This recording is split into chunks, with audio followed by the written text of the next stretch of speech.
Assalamualaikum warahmatullahi wabarakatuh. Alhamdulillah, wassalatu wassalamu ala rasulillah wa ala alihi wa sahbihi wa man tabi'ah, amma ba'd. Hadirin wal hadirat sidang jamaah maghrib rahimakumullah. Mari kita lanjutkan pembahasan kita masih kaitan dengan masalah hukum. Berarti hukum syarak sudah kita lewati pembahasannya, hukum adat juga demikian. Malam ini berkaitan dengan hukum akli. Bismillahirrahmanirrahim. Rabbi syrah li sadri wa yassir li amri wahlul 'uqdatam min lisani.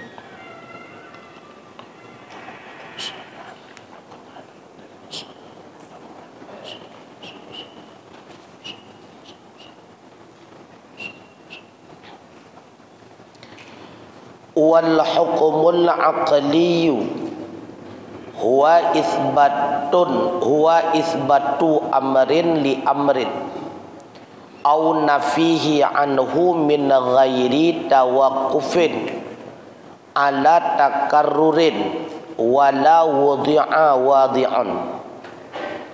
Dan hukum akli itu yaitu kita isbatkan satu pekerjaan bagi satu pekerjaan, atau kita nafikan dia daripadanya dengan tiada terhenti atas berulang-ulang, dan tiada terhenti pula atas hantaran orang yang menghantarkan dia.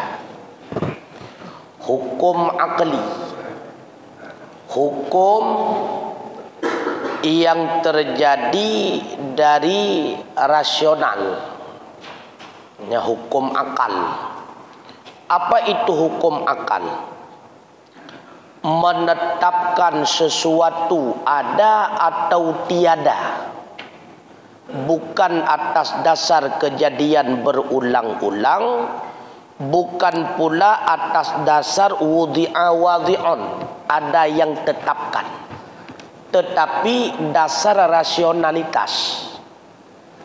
Contoh hukum akal, ketika kita melihat seorang anak, pastinya kita akan meyakini anak itu memiliki ibunya, sekalipun kita belum pernah berjumpa dengan ibunya. Maka meyakini si anak itu memiliki ibu itu adalah akliyah, rasionalitas. Apabila kita meyakini seorang anak pasti memiliki ibu walaupun kita tidak kenal ibunya, berarti dengan melihat alam semesta yang kejadiannya begitu teratur, pasti ada yang menciptakan.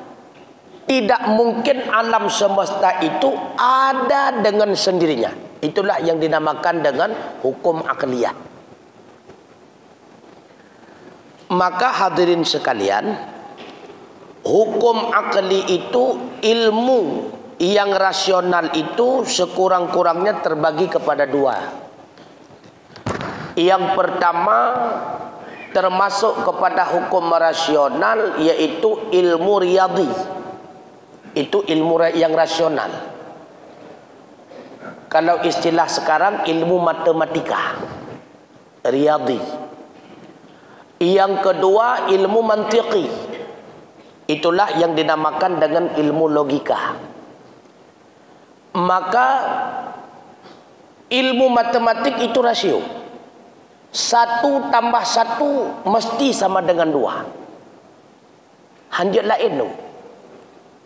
Dan setiap bilangan mulai daripada 2 hingga kepada hitungan yang tidak terbatas, itu semuanya berawal dari 1. Yang pasti itu. Itulah ilmu matematik.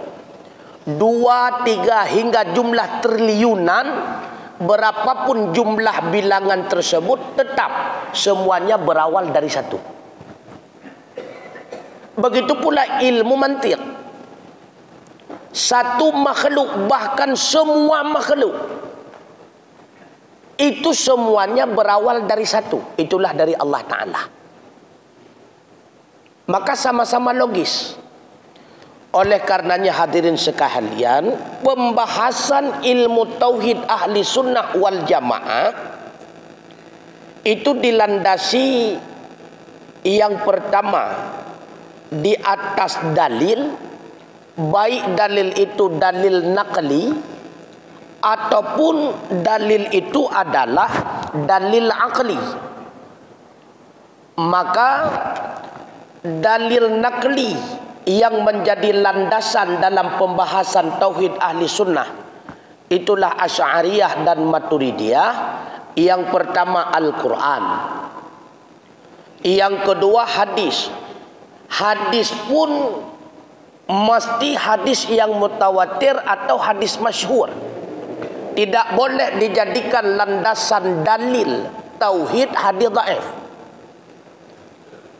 Kalau hadis, hadis mutawatir ataupun hadis masyhur. Kemudian yang ketiga, ijma' ulama yang qat'i. Arti qat'i, ijma' ulama yang tidak terbantahkan, yang pasti. Yang selanjutnya, yang keempat adalah akal. Itulah yang dimaksud dengan dalil akli. Akal adalah dalil yang rasional. Kemudian ada burhan-burhan di dalam istilah tauhid. Yang dimaksud dengan burhan adalah argumentasi-argumentasi, istilah jino argumentasi analogis. Dalam istilah mantik dinamakan dengan qadiyah-qadiyah. Maka di dalam kitab Ar-Risalah Dauniyah, karangan daripada Imam Ghazali, beliau mengatakan bahwa wa ahlun nadhari, ahli nadhar, fi hadzal ilmi, pada ilmu tauhid, yatamassakuna awalan bi ayatillahi ta'ala minal Qur'an. Maka dijadikan dalil pertama dalam memahami tauhid, yang pertama mesti Al-Quran. Tidak boleh yang lain. Kemudian tsumma bi akhbarir rasuli. Kemudian khabar-khabar, hadis-hadis daripada Rasul. Kemudian kata beliau, tsumma bid-dalailil aqliyah. Kemudian dalil-dalil yang dibangsakan kepada akal, dalil yang rasional. Kemudian wal barahinil qiyasiyah, argumen-argumen yang analogis. Ini wajib nunggu. Han memada dalam dalil tauhid hanya sebatas ayat Al-Quran dan hadis. Han memada nunggu. Maka ada sebahagian kelompok yang mengatakan bahwa tauhidnya Asy'ariyah dan tauhidnya Maturidiyah itu tauhidnya tanpa dalil. Nyona kelompok yang mengatakan laginya. Tauhid Asy'ariyah dan tauhid Maturidiyah adalah tauhidnya tanpa dalil. Hanya sebatas tauhid akal-akalan. Hanya sebatas berfilsafat. Tauhidnya abal-abalan, hana dalil juga. Maka kelompok yang mengatakan demikian itu perlu dipertanyakan kembali. Apakah kelompok itu memahami apa yang dimaksud dengan dalil? Karena yang menjadi dalil bukan cuma ayat Al-Quran dan hadis. Kan cuma yang tengku dalil. Makanya coba kita melihat kembali apa itu definisi daripada dalil. Be'ahwatnya kata pegah dengan dalil cuma terpaham Al-Quran dan hadis. Kau. Apa itu dalil? Maka coba kita lihat satu kitab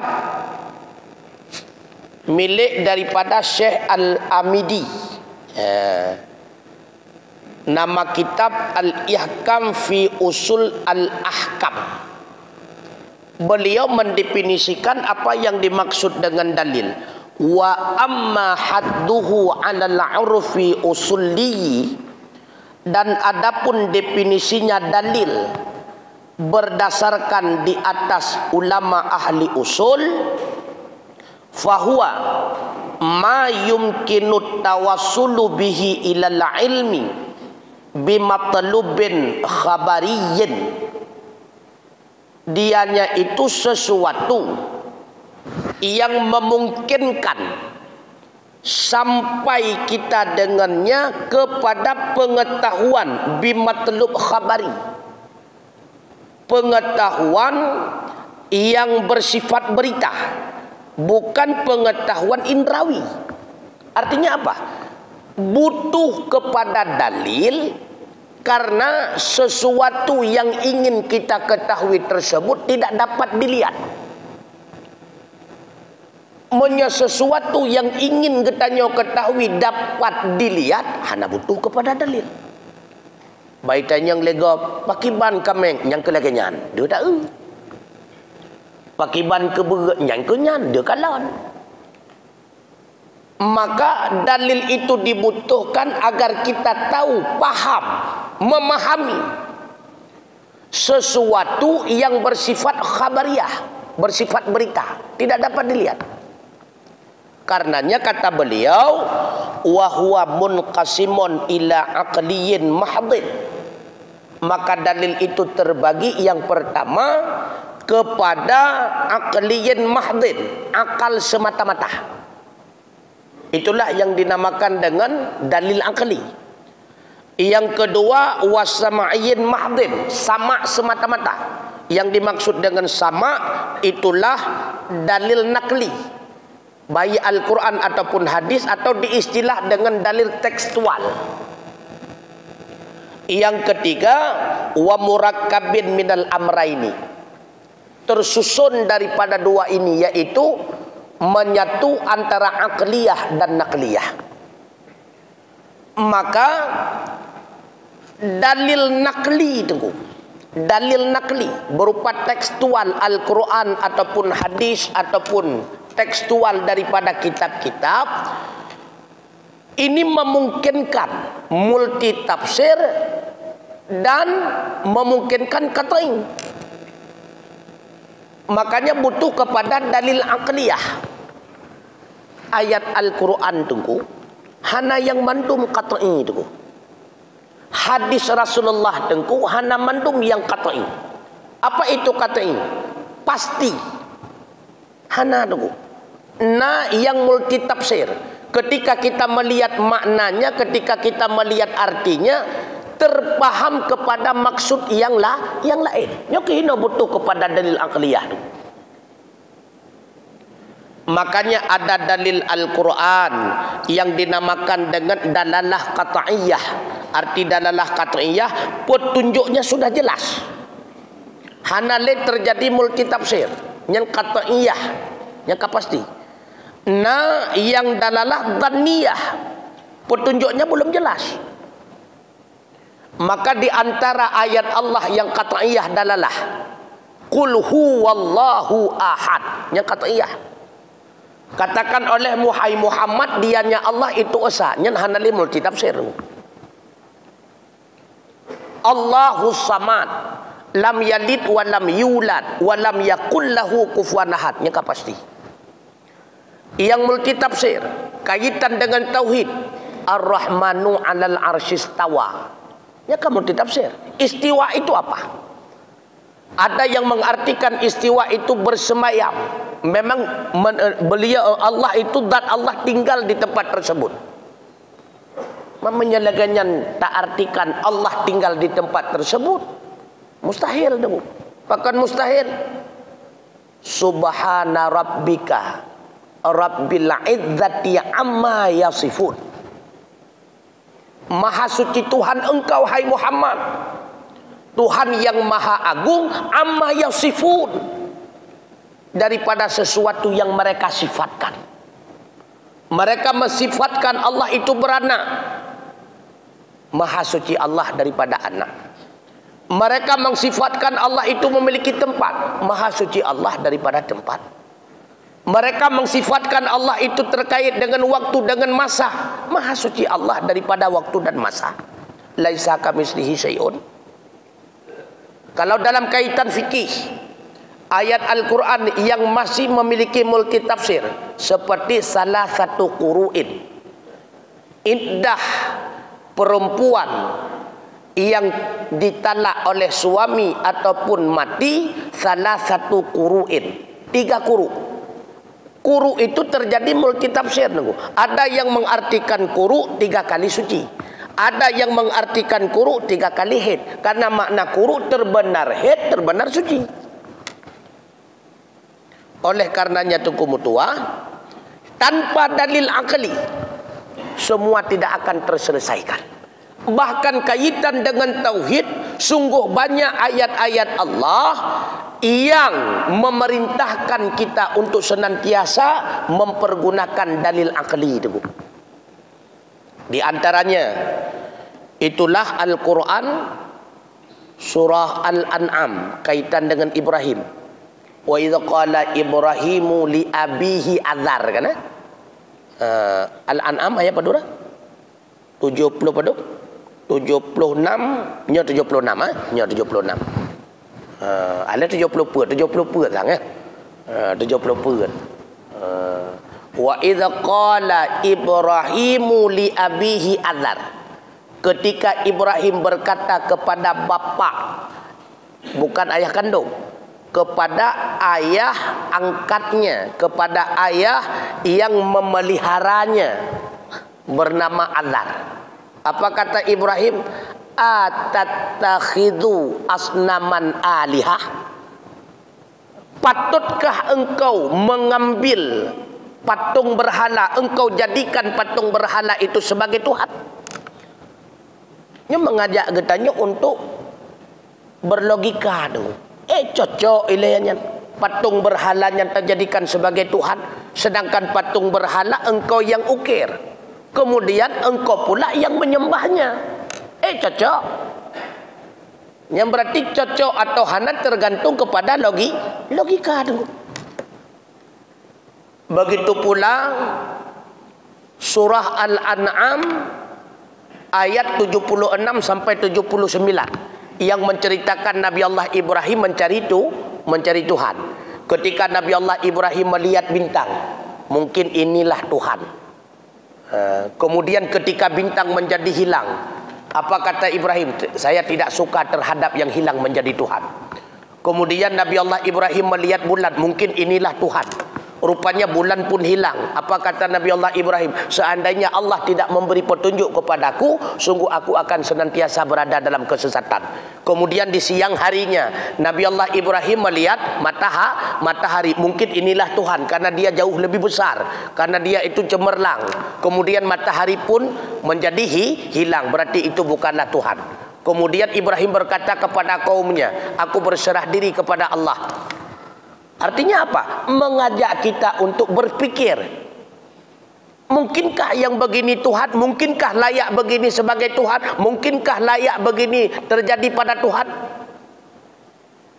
Ini sebagai dalil-dalil bahwa Allah memerintahkan kita mempergunakan logika.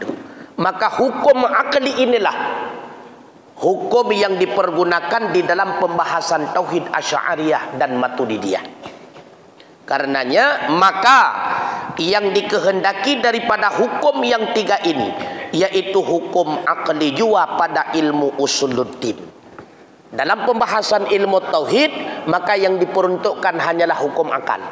Tidak diperuntukkan hukum adat, tidak diperuntukkan hukum syarak. Akal yang butuh dalam pembahasan ilmu tauhid. Maka tiada tasawur hukum syarak padanya. Kenapa? Karena hukum akali ini dihukum bagi zat Tuhan kita. Seperti kita kata, wajib bagi Allah Ta'ala bersifat dengan kudrah. Maka arti wajib bagi Allah bersifat dengan kudrah itu wajib akali jua. Wajib Allah gemusifat dengan kudrah. Yang maksud dengan wajib hinan kudrah, wajib akai. Mustahil wajib syara' tu. Karena menyatakan wajib ba Allah gemusifat dengan kudrah, berarti syara' mewajibkan Allah mesti Allah bersifat dengan kudrah. Mustahil tu. Jadi wajib di situ adalah wajib akliyah. Artinya akal tidak menerima seandainya Allah itu lemah. Akal tidak menerima seandainya Allah itu tidak memiliki kudrah. Hani patih liakai tu. Bahkan hani patih liakai. Makhluk yang begitu banyak sudah tercipta. Tidak mungkin tercipta dengan sendirinya. Pasti ada yang mencipta. Kalau seandainya penciptanya itu lemah, tidak mungkin dapat mencipta makhluk yang begitu komplit. Berarti zat yang telah menciptakan makhluk yang begitu komplit dan teratur, pasti zat yang maha kuasa. Han mungkin zat lemah dulu. Karena zat lemah, tidak mungkin mampu menciptakan segala sesuatu dulu. Nah, kemudian dalil nakli dijadikan sebagai sandaran hukum pokok dalam tauhid, sedangkan dalil akli sebagai penguat daripada hukum pokok berupa dalil nakli. Maka salah kalau ada yang beranggapan bahwa tauhid Asy'ariyah dan tauhid Maturidiyah, tauhid ahli sunnah wal jamaah hanya semata-mata dalil akli. Itu salah. Tauhidnya ahli sunnah wal jamaah berlandaskan Al-Quran dan hadis. Dalil akli hanya menguatkan dalil akli nakliyah, yaitu Al-Quran dan hadis. Artinya apa? Tauhid Asy'ariyah dan Maturidiyah bukan tauhidnya abal-abalan, hasil pemikiran semata-mata spekulasinya Asy'ariyah dan Maturidiyah. Kan? Tapi berlandaskan ayat Al-Quran. Wujud Allah itu ada. Apa dalil Al-Qurannya Allah itu ada? Allahul ladzi khalaqas samawati wal arda wa ma bainahuma. Kemudian dikuatkan dengan dalil akli. Adanya seluruh makhluk membuktikan Allah itu ada. Kenapa? Karena makhluk tidak bisa menciptakan dirinya sendiri. Karena awalnya semua makhluk itu tiada. Tidak mungkin makhluk yang dasar tiada bisa mengadakan dirinya sendiri. Pasti makhluk itu ada yang menciptakannya. Siapa yang menciptakannya? Itulah zat yang pasti memang telah ada. Bukan zat yang awalnya belum ada. Siapa zat itu? Zat itu itulah yang bernama Allah. Kenapa kita tahu bernama Allah? Allah sendiri yang mengatakannya dalam Al-Quran. Allahul ladzi khalaqas samawati wal arda wa ma bainahuma. Zat yang bernama Allah, dianyalah zat yang menciptakan seluruh makhluk dan apa saja yang ada di bumi dan di langit. Jadi tetap berlandaskan Al-Quran. Kan pemikiran pokok logika kan. Logika untuk menguatkannya salah. Bahkan ada sebahagian kelompok mengatakan tauhidnya Asy'ariyah dan tauhid Maturidiyah sulit dipahami. Mungkin karena banyak dosanya tak kai. Karena menyela dosa sulit dipahami tanya. Ya, jadi coba dengarkan dengan baik, simak dengan benar, pasti kita paham. Maka syarat untuk memahami ilmu agama, khususnya ilmu tauhid, hilangkan dulu daripada dosa-dosa maksiat. Menyena dosanya hai tamang nunggu. Karena dosanya ibarat cerapai nunggu. Dia menyena cerapai dalam gerupuh, tapi tamong manok, hai tem tamang nunggu. Tak paksakan tak culok manok dalam gerupuh, hana trip ipajuh le cerapai. Begitulah perbandingannya antara ilmu dengan maksiat. Kalau masih bergelimang dengan maksiat dan dosa, ilmu itu tidak masuk di dalam batin. Karena batin itu masih berlumuran dengan maksiat. Karena katanya 3 IQ mungkin mampu tak cerna apa yang dijelaskan oleh guru. Tak paksakan tak putamong ilmiah lamati katanya. Hana trip kemudian ilmiahnya pula akan hancur binasa. Kenapa kan? Karena hati masih terkotor dengan dosa dan maksiat. Nyo di antara bahaya dosa itu. Makanya dosa itu adalah kegelapan. Sedangkan ilmu itu adalah nur. Maka cahaya dengan gelap tidak akan pernah menyatu. Makanya Imam Syafi'i pernah mengadu kepada gurunya. Kata beliau, syakautu ila Waqi'. Saya pernah mengadu kepada guru saya bernama Syekh Waqi'. Berkaitan su'ah hifzi. Sangat jelek hafalan saya. Bro tatat hafalan lun. Hek lung mapai gadoh lilom. Hek lung mapai hai tim tamang-tamang. Hek lung dengar hana mupung. Awat dek kamu pum hana trip kagadoh. Wa arsyadani. Beliau itu mengarahkan diriku ila tarkil ma'asi. Kepada meninggalkan berbagai macam bentuk maksiat. Wa akhbarani, beliau pula memberitahu kepada saya, fa innal ilma nurullah, ilmu itu nur Allah. Wa nurullahi la yuhdi lil asi. Nur Allah tidak akan memberi petunjuk terhadap ahli maksiat. Maka jalan memahami ilmu agama Allah, bersihkan dulu dosa-dosa. Taubat segera kepada Allah. Maka mudah katanya pahami. Makanya ketika kamu di pesantren Tengku, sering guru kamu mengajak kamu untuk senantiasa baca Al-Quran. Karena dengan sering membaca Al-Quran, yang pertama memudahkan kita membaca kitab gundul. Karena terbiasa. Dengan sebab terbiasa mengungkapkan per kalimat di dalam Al-Quran, maka akan membiasakan mudah membaca kitab gundul. Jadi sering terbayang dengan kalimat yang ada dalam Al-Quran. Misalnya yasta'malu di dalam Al-Quran. Oh berarti ketika dapat kalimat ya sin ta in mim lam, berarti bacanya yasta'malun. Jadi dengan terbiasa.